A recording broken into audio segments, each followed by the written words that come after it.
Let's take a look together at managing a group in the Kano Online community. When you're a group administrator and you log into your profile, you'll see the admin icon displayed beside the name of the group in your groups list. Clicking on the name of the group will take you to the group homepage, and really it's more than a homepage. This is like a subsite of the main site. The groups have quite a bit of functionality built into them, and you can accomplish a lot within these online mini communities. When you're an administrator, the GroupAdmin toolbar displays. Regular group members don't see this. One of the most fun things is changing your homepage layout, and this is sort of a click to show or hide and then drag and drop interface. So I just switched the places of the group feed and the forum activity. We change it that way, we can change it back. This is just a really easy way to set up the layout of your home page. You don't actually get to edit these widgets. They perform a function and they do it without any help. But the welcome portion of the home page can be edited here through homepage options, and scrolling down to the bottom you can see that this is where the text is. So you can add any information that you want here. You can put a table or an image or add some more links, anything that you will think will be helpful on the image to your, on the homepage to your group. But let's look at some of the more specific group admin functions. One of the most important things you may want to do is contact your group, and you have the ability here to message or email all group members, as well as exporting all the members of your group. And I'll take a look at those, but I want to just stress that one of the most important places to have communication is through the forum. The forum is important because all forum activity is indexed, and index just means it becomes searchable on the site. Now it doesn't become available to members who aren't part of your group, and this, for example, would be a private group. But if you have permission as a member of the group to see the content of the group, then anything people post in the forum, attachments, links, any part of their forum post, becomes searchable to members of the group. So I think forums are really the key point of communication, because you're actually building your knowledge base. You're adding to the body of knowledge in your website. So bear that in mind. When administrators create new topics, they have some special privileges, and that is that they can select for a topic to be sticky, or that can actually be listed as an announcement, and both of those will hover at the top of the topics list. So the topics list is always ordered by default in order of when the topic was created, but stickies and announcements always stay at the top for better visibility. Alright, so that was forums. Let's talk now about sending a message. Messages are great because all of your members have a message center. Each profile has one, and that means that when you send someone a message, they start to accumulate within the message center. So you can see here I've clicked on send a message. This tells me it's going to all members of this group, and it tells me how many people that is. And I can create a subject, choose a file to attach, and then create whatever kind of message I want. When my members receive the message, they will receive an email in their email inbox, wherever that may be, and that email will create a link back to the site and give them the ability to come in here and view the message. Of course, they don't have to wait for an advice. They can always just log in and check their messages. But messages are a great way to keep everything that's relevant to your activity in the Kano website on the Kano website. So it's not spread out through your email inbox at home or at work. It's all right here in the site where you can find it easily. Okay, back to groups. Now you do have the option to email all your group members, but the email functionality here is text only, and that's why I think that messaging is preferable. Messaging is rich text. Now you may or may not have the desire to export your group members so that you can send a mailing or perhaps create a phone list or any other reason to sort of export the actual data about your members, but group administrators can do this.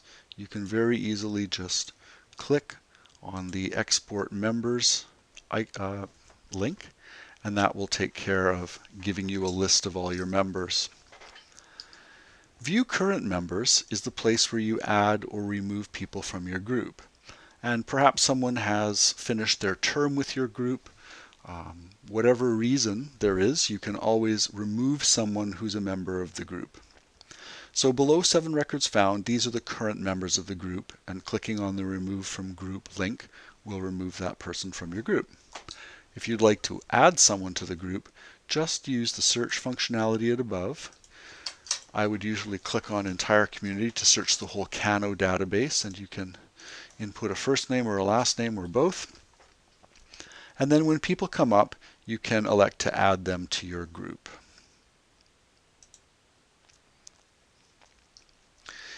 The forum will be presented initially with a default forum called General Discussion, but you can add a new forum, and you can also categorize your forums. So if you wish to add a new forum, just click Add a New Forum, and you can create the forum name and category, a brief description.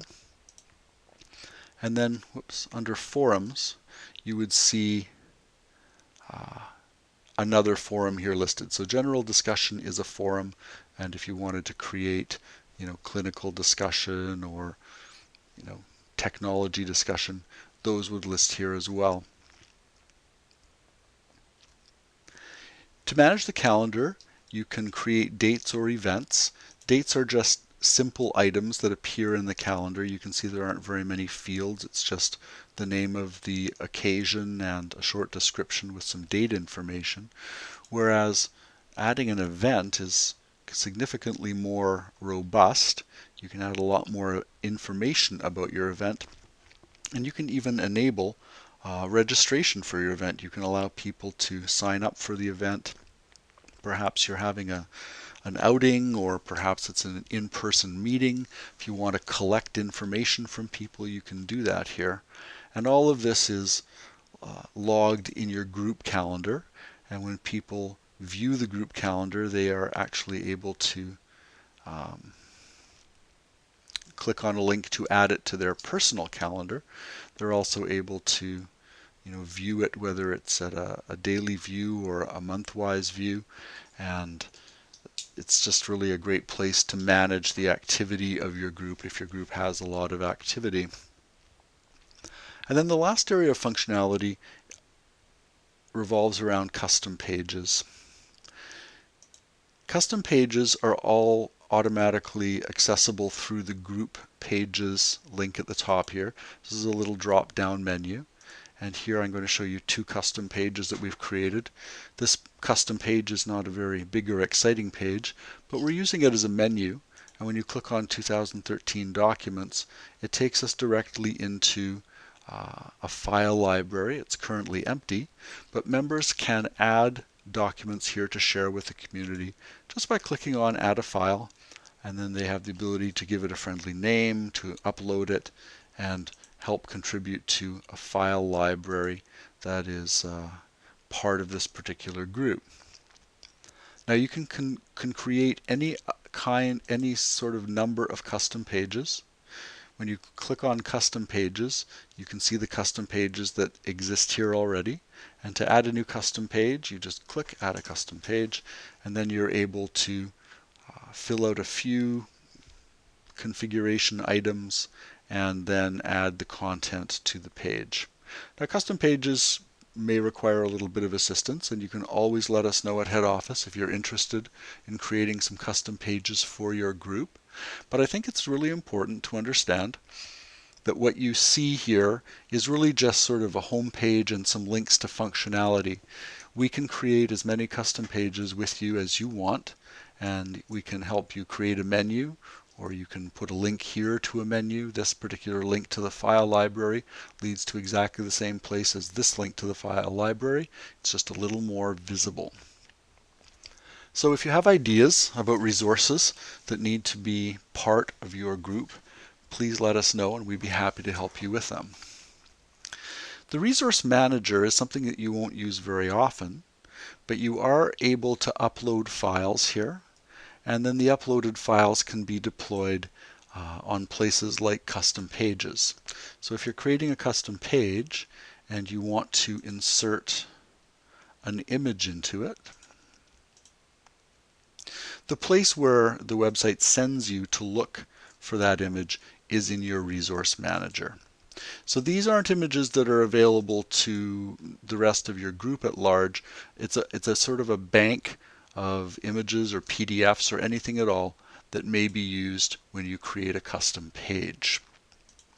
Now this may not be the whole story about administering custom pages or administering, your online group, but hopefully you've seen a few things. You've seen how to communicate with members, how to add and remove members, how to export your list of members, and a few of the custom functionality items that are available to you as a group administrator.